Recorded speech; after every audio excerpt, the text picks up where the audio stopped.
Russian President Vladimir Putin and US President Donald Trump recently surprised the world when they met at joint base element of Richardson in Anchorage, Alaska.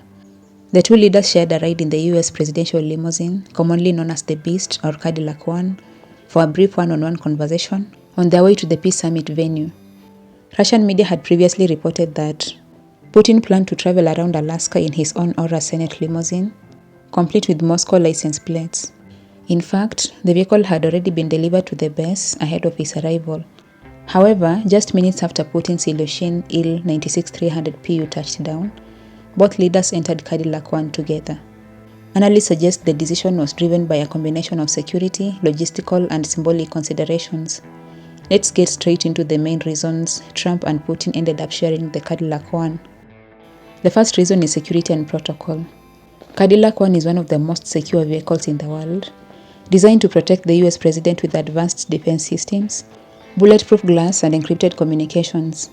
For a high-stakes summit on American soil, especially at a military base, US security officials likely prioritize using a single, trusted vehicle for the initial meeting. This minimized risks associated with coordinating two separate motorcades, particularly given Putin's status as an indicted war criminal by the International Criminal Court, which complicated security arrangements. The second reason is logistical simplicity. The Alaska Summit was organized on short notice, with limited venue options due to security requirements and the state's busy tourist season. Using Cadillac One, which was already integrated into US Secret Service operations, simplified planning and avoided potential complications.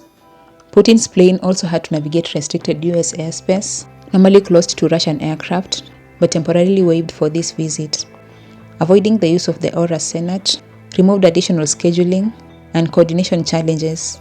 The third reason is symbolic gesture. The decision to place Putin in Cadillac One rather than his Aurus Senate carried strong symbolism. By inviting the Russian president into the American presidential limousine, Trump projected that the summit was being conducted on US terms and soil. This aligned with Trump's stated intention to quickly assess the meeting's seriousness. Allowing Putin to use his own limousine, a symbol of Russian prestige, might have diluted that message. By entering Cadillac One immediately after shaking hands on the tarmac, both leaders emphasized the efficiency and direct engagement. The Alaska talks centered on possible ceasefire and peace terms in the Russia-Ukraine war. Trump described the meeting as a listening exercise to gauge Putin's intentions. The private discussion inside Cadillac One underscored the personal, direct approach both leaders appeared to favor. The location itself added another layer of meaning.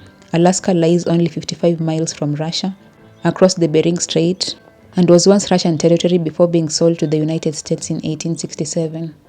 Hosting the summit there reinforced America's strategic advantage, while using Cadillac One over the Aurus Senate ensured that Russian symbolism did not overshadow US control of the event.